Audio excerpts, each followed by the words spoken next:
I'm not making an appeal to the law. I'm making an appeal to morality and logic. But if you're asking me if the cops blew up a building, like not in your bullshit scenario, but in the scenario of what Israel's actually doing here, yeah, no, they'd go to jail for life without parole or get the death penalty. I mean, she's just completely wrong about this. Like completely wrong. Like, no, it's not the case. It's not the case that if somebody takes hostages, that now they are 100% morally responsible for whatever the response is to that. That's just not true. However, if they level the building, then they are guilty of murder. And I'm not even talking about the law. The law would be on my side on this. I'm saying morally speaking, you intentionally killed these innocent people. Take a look at Gaza. Which one do you think that is? Do you think it was a sniper who missed and hit a kid? No. They leveled the whole goddamn. Israel embarked on a policy that they knew with 100% certainty would result in women and children being slaughtered. So here's the deal. After Dave Smith's explosive appearance on Joe Rogan last month, where he dismantled Douglas Murray's pro-Israel talking points like a Jenga tower made of lies, along came Elica Le Bon, a UK-raised, LA-polished attorney turned influencer who moonlights as a singer and a part-time moral philosopher when international law gets too boring. In a post-Joe Rogan rebuttal video, she tries to legally drag Dave Smith's Gaza analogy through the mud like a failed courtroom drama. But Dave Smith is not having it. What starts as a critique quickly turns into a masterclass in how to miss the point entirely, as Elica insists that cops, chains of events, and hostage playground somehow justifies leveling apartment blocks full of civilians. Yeah, but Dave, with his precision and zero patience for legal sleight of hand, rips her analogies to shreds, you'll see, and calls out the disturbing logic hiding beneath her polished look. If Israel does it, it's moral, but if anyone else did, it's terrorism. Be the judge of it for yourself. Let's jump in. We were on Piers Morgan once together, and we debated a little bit about some of these, some of the foreign policy stuff, and it wasn't whatever. I'm not trying to be mean. She wasn't particularly impressive to me, and it wasn't a particularly constructive debate, but whatever. And not debate, but one of these Piers Morgan panels. But anyway, so she put out a video responding to me making this point on Douglas Murray, on Joe Rogan's podcast, debating Douglas Murray. So let's go through this a little bit, and then there's another video that I want to respond to as well. So let's start off with this. Douglas Murray and Dave Smith recently appeared on an episode of Joe Rogan, and there are these constant false analogies. Here was Dave Smith's analogy. If somebody comes and kills a member of your family and you seek revenge against them, and you know where they live, and you go out and blow up their entire building with them alongside men, women, and children inside, you would be convicted of murder of all of them. That is correct. However, that is a false analogy, and we're going to explain why. Two key omissions and contortions are, number one, who has the authority to respond, and number two, what is the objective of responding? In the analogy given, there is a private individual whose motivation is to exact revenge. This is called vigilante justice, and it is illegal. So we understand, first of all, that the analogy is incorrect because a civilian is not the authorized body to respond. Second of all, what is the objective of responding? Okay, let's pause it here. So yeah, this is, you could say we all understand, but this is just nothing. It has nothing to do with the analogy at all. It doesn't even matter. First of all, it's just not true. So like legally speaking, she's not even right. You technically have all of the rights of the cops. Okay, I shouldn't say that. You don't have all the rights of the cops, but cops aren't allowed to kill people aggressively. They're allowed to use self-defense. So are you. You can actually make a citizen's arrest. But regardless of any of that, you see already how this completely misses the point. They don't have the authority. Again, that's a social construct. That's something we're deciding. And by the way, think about the, she's saying it's a false analogy or whatever, which is completely wrong. But think about this concept. And this is one of the things that just immediately falls apart about the idea of democracy. You're like, okay, they have the authority. Okay, where'd they get that authority from? We, the people. Okay, so then the people have that authority. How can the people grant a group of people authority that they themselves never had? Right? It's all just ridiculous. Anyway, it doesn't matter. So change the analogy to law enforcement then, okay? So if law enforcement was pursuing a bad guy and that bad guy goes into a building with a lot of innocent people and then the sheriff said, blow up the building, we would convict that sheriff of murder. And if anybody went there, he goes, no, it was totally unintentional that he killed all those people. We'd go, what? No, it wasn't. He knew the people were in there. Go, yeah, but he only wanted to get the bad guy. That's just ridiculous. So again, this isn't an omission. I guess maybe I just assumed that people could figure this part out for themselves, so I didn't spell it out exactly, but it's not an omission and it doesn't change the analogy at all. The analogy does not fail. It doesn't matter. Again, it's a demonstration that you're fundamentally missing the point of what I'm saying when you start going, well, that's because they're not the cops. My whole point is it doesn't matter. The whole point is it does not matter. If it's immoral for people to do it to somebody else, then it's also immoral for people to do it to somebody else, even if those people happen to have blue uniforms and badges on. That doesn't change the moral characteristic of an action. That's the fundamental point. So no, you've done nothing so far. All right, let's keep playing. That's also illegal.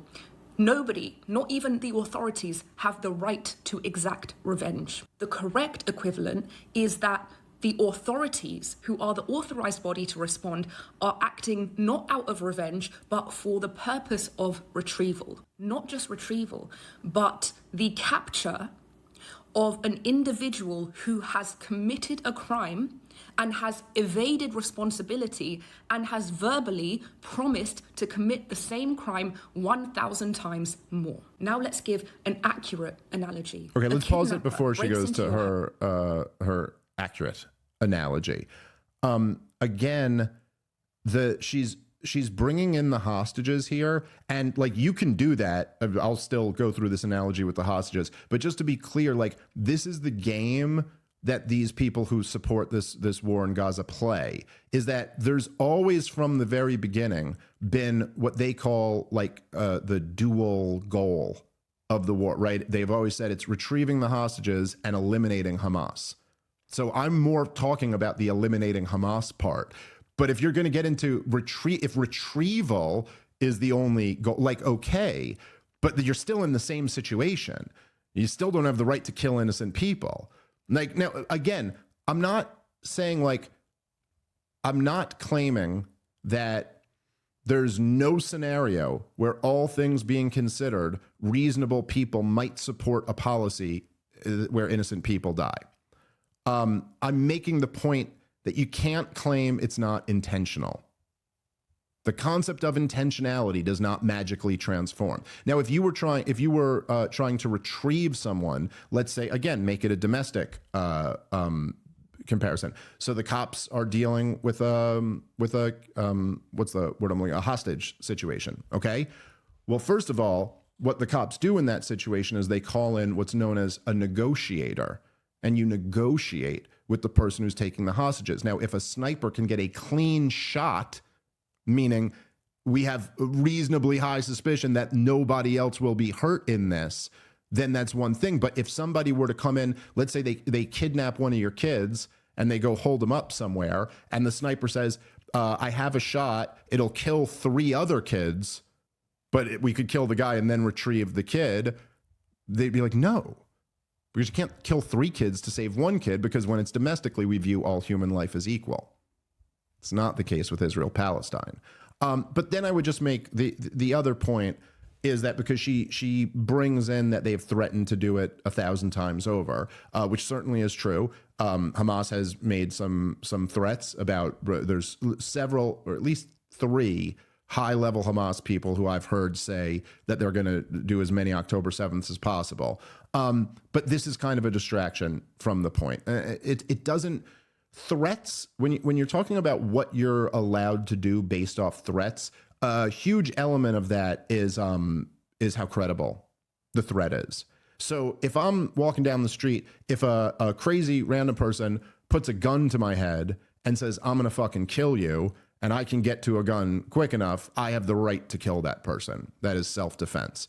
If I'm walking down the street and a homeless schizophrenic person mutters to themselves, I'm going to fucking kill you, and then I pull out a gun and shoot them in the head, I'm guilty of murder. Like, that was not self-defense. And similarly, the question doesn't just become what is Hamas threatened? It's more like, and is this actually achievable? You know, like, for example, our political leadership has threatened Iran up and down. I mean, Donald Trump himself, John McCain, when he was running for president, said, if you remember famously, what's that Beatles song? Bomb, bomb, bomb, bomb, bomb Iran. Like, he thought it was a joke. But we threaten Iran constantly. Now, if Iran were, which they do have the capability to do, were to like blow, you know, send a missile to one of our bases in the region and kill a whole bunch of our soldiers, they couldn't go, well, yeah, you guys threatened us, so we had a right to respond. Not everybody here, including you, Iranian lady, would be like, no, that was an act of aggression. So it's just a little beside the point. But anyway, it has nothing to do with the analogy anyway. All right, so let's go to her better analogy. Analogy. A kidnapper breaks into your house and steals your child. You don't go after the kidnapper, you call the authorities. Law enforcement then pursues that kidnapper, but what that kidnapper does is he goes and hides himself in a school playground. He buries himself amongst a bunch of children, and he's got that child in his arms. In this scenario, law enforcement has the right to act. They don't have carte blanche, but they have the right to act. And not only do they have the right, they must act. Because failure to act is immorality. Failure to act leads to the potential death of that child. This is a non-negotiable. To claim otherwise is immorality itself. A response is a moral obligation. Okay, so let's pause it right there. She's, again, going back and forth between the law and morality here. I am not making an appeal to the law. But again, the law is a social construct. Morality is not. They're very different. Slavery was the law of the land. You know, I don't know if the Holocaust was technically the law, but certainly Adolf Hitler changed the laws to be able to disarm the Jewish people and seize their businesses and put them in concentration camps. You know, the law, when we're talking about what's right and wrong, the law doesn't matter. What matters is morality. Now, if you're going to say, because by the way, legally speaking, in fact, our Supreme Court has ruled on this, legally speaking, cops don't have an obligation to act. But if you want to say they have a moral obligation to act, I would probably agree with you in some cases. But again, it's awfully vague to just say act. Nobody's saying you're not allowed to act. We're saying you're not allowed to murder women and children. So like, that's kind of different. All right, let's keep playing. Law enforcement officer shoots at the kidnapper. And as a result of that, the children around the kidnapper die. Who do you think bears the legal, moral, and factual responsibility? Okay, so just for pause those it children's again. death? Yes, nobody is arguing. In my scenario, if the sniper goes, I have a clean shot at his head, he shoots him, takes him out, but then the bullet also hits a kid accidentally. Yeah, nobody's claiming, yeah, the moral responsibility of that would be on the person who took them hostage. It was a mistake, certainly, to take that shot, but he didn't realize it was a mistake. However, if they level the building, then they are guilty of murder. And I'm not even talking about the law. The law would be on my side on this. I'm saying, morally speaking, you intentionally killed these innocent people. Take a look at Gaza. Which one do you think that is? Do you think it was a sniper who missed and hit a kid? No, they leveled the whole goddamn. Israel embarked on a policy that they knew with 100% certainty would result in women and children being slaughtered. That's intentional. You're not, it doesn't matter how much you try to dress up this analogy. Okay, there were hostages. Yes, okay. Absolutely. Does Israel have a right to try to retrieve those hostages? Do they have a moral obligation to try to retrieve those hostages? Sure. That's beside the point. It's not what I'm talking about. All right, let's keep playing. I'm not going to make you guess. It's very simple. The kidnapper, in all cases. Let's talk about why. Because the kidnapper set off a chain of events that made it so that the law enforcement officer had to respond. And that response led to the deaths of children.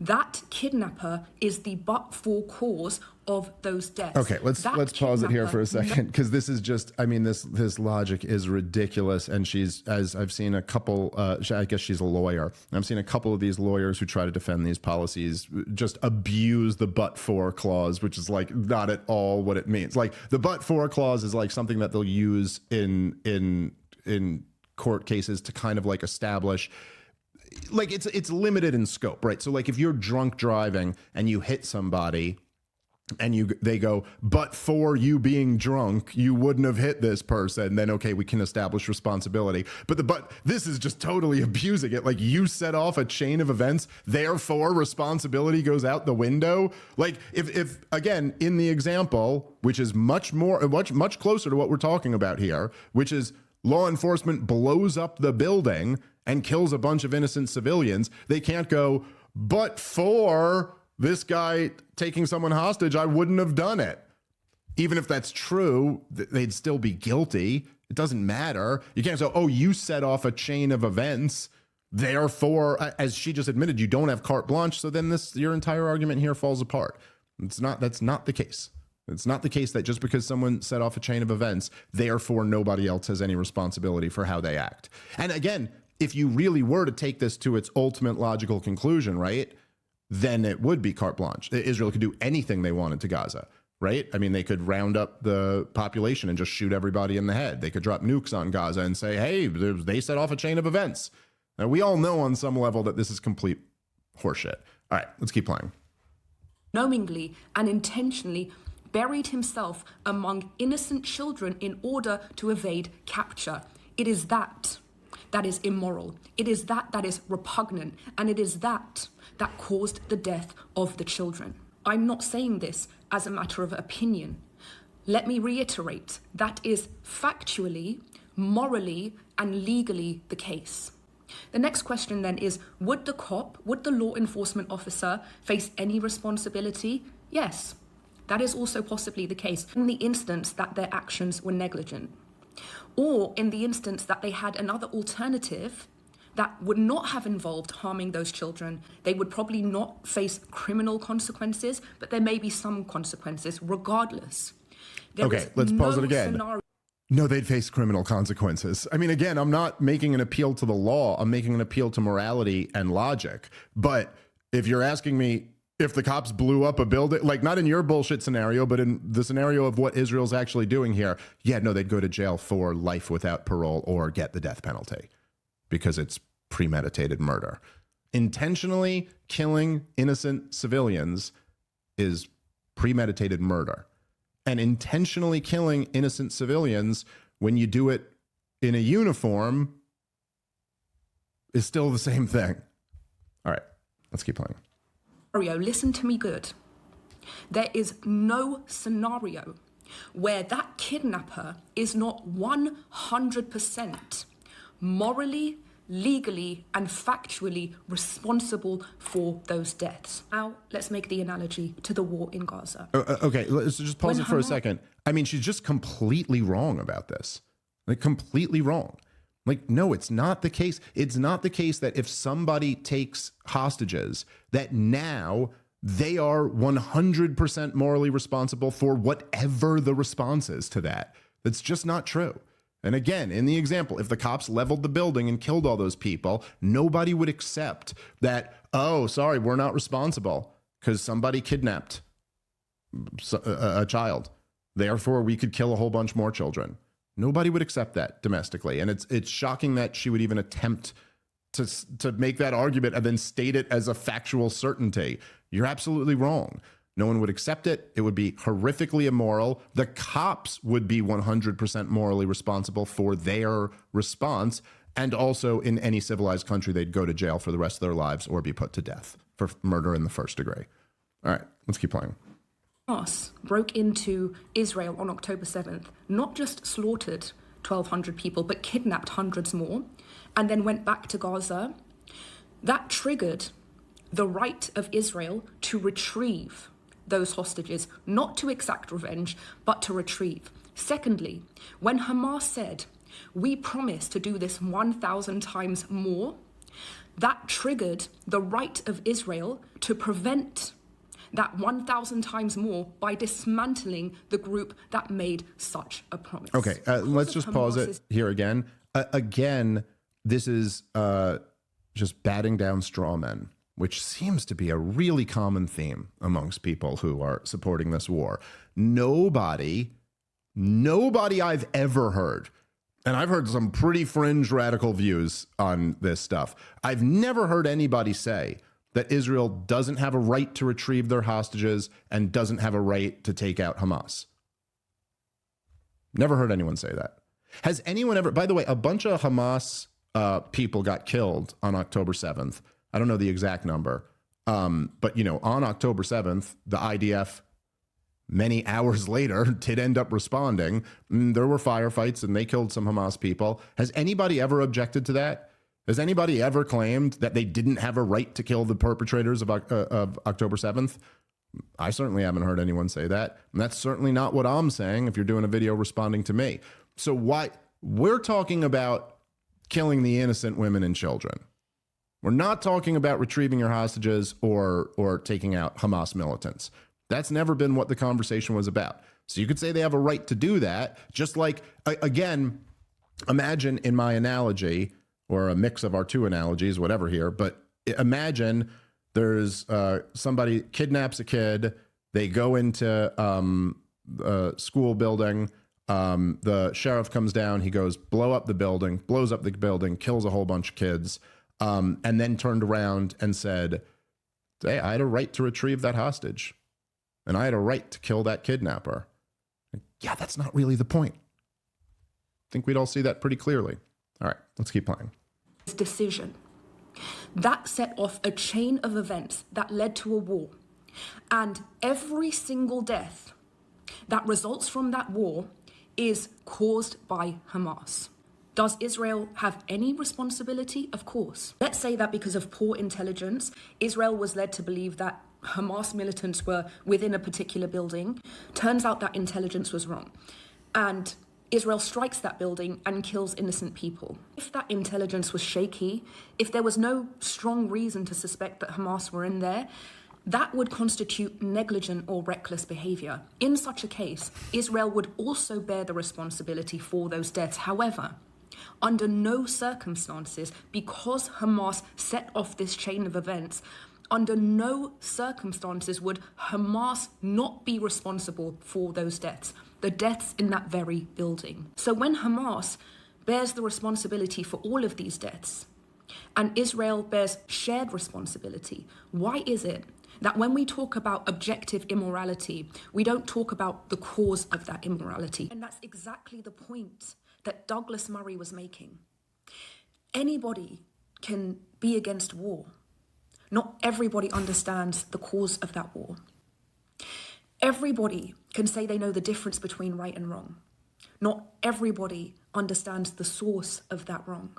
And that is the difference between moral grandstanding and moral clarity. Okay, so we can wrap up there. That's the end of the video there. I mean, I think she doesn't really add anything else after that.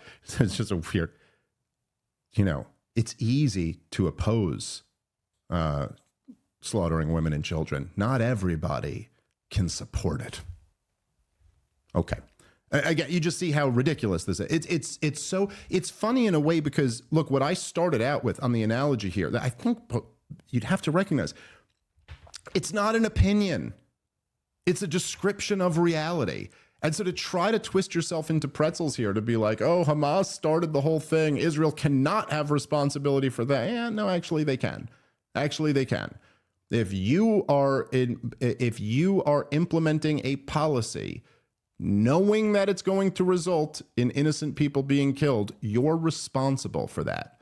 And there's again, the real problem here is not the logic of what I'm saying. The problem is the implications. That's the issue that you have.